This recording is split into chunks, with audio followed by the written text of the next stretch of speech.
Look, typically with this series, I try to only cover movies that, people have either recommended that I watch or just movies that are very important and, historically important, or just movies that I haven't seen that I feel like I need to watch. But this time, I'm just gonna do one for me. This is one that I've wanted to watch for a very long time, so... Hey guys, JamesMCD Reviews here, and welcome to another episode of the Cinematic Bucket List series. And today, I'm going to be talking about Saving Christmas, released in 2014, directed by Darren Doan. This movie stars the one, the only Kirk Cameron, and he is about to save Christmas by enlightening us with the true meaning of the season, which is that Jesus wants you to buy and, be as obnoxious with celebrating Christmas as you possibly can, because that's the true spirit of the season.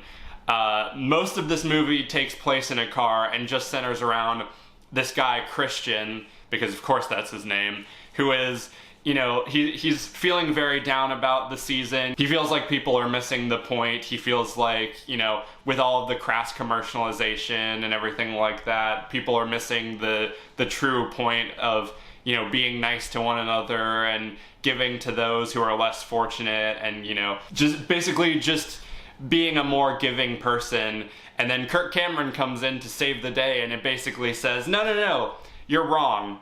You're wrong, and you're ruining this for everybody. This is why we need to be, materialistic and obnoxious and greedy around Christmas. And then he just goes into explaining and connecting the dots between various iconic symbols of Christmas and the Bible. And it's just so goddamn stupid. Like, okay, just to preface this, I'm not a very religious person. I'm not, and I don't proclaim myself to be. And if you are, that is fine. More power to you, as long as you don't, try to preach to me all that much. I honestly don't have a problem with people of faith. There are definitely some that take it a bit too far, and, I don't agree with. But, to each their own, as long as you're a good person, and whatever makes you happy, kudos. But I feel like...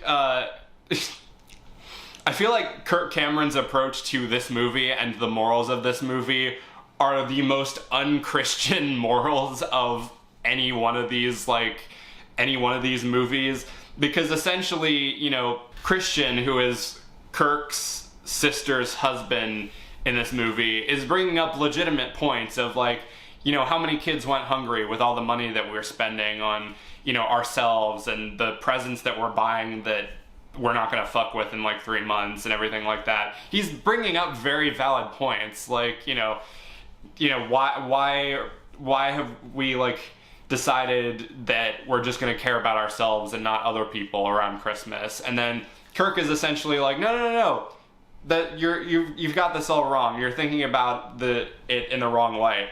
You see, we're celebrating Jesus taking on a material form, so we are now celebrating that with, a host of material things. Does Kirk not know what the 7 deadly sins are?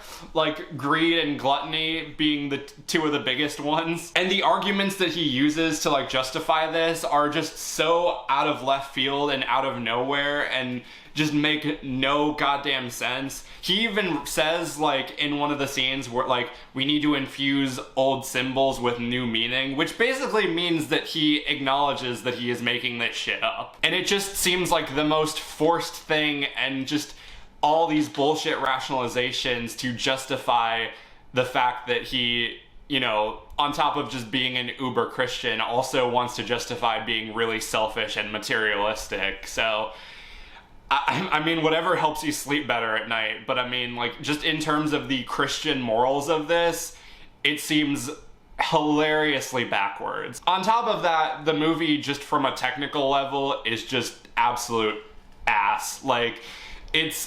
It feels very cheaply put together. It feels like they just wanted to, ride the wave of religious movies that were around at that time. So they just cheaply filmed their own like house party, and the editing is just so bad. The movie drags so far out. Like the acting as well, like it just, when they're delivering their lines, they have these long ass pauses, like they're trying to remember what lines they're supposed to give. Like it's like they say a line and then they pause, giving them space to like the off-screen like script soup to feed them the line and then pick up from where they left off.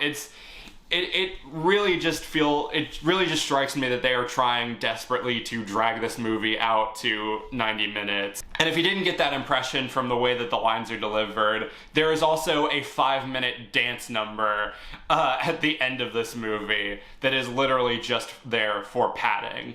And it is ridiculous. Like, me and my girlfriend were laughing the entire time watching this. It is, you know, people who have already talked about this movie have called it the Room of Christmas movies, and that is 100% accurate. It is so batshit insane that it kind of has to be seen to be believed. It is absolutely hilarious. If you're looking for a good laugh this holiday season, I would say check this movie out, but it might also piss you off. So, you know, if you're not in the right state of mind, so get some drinks, get some drugs. If you just want to be weirded out, then I'd say have at it. But yeah, this is easily one of the worst movies that I've covered for this show, but with the caveat that you should all go check this out. It's actually on YouTube right now, free with ads, so it just, all the more reason to check it out this holiday season. So going to my ranking, fucking hell, this is a half star out of 5. This movie sucks.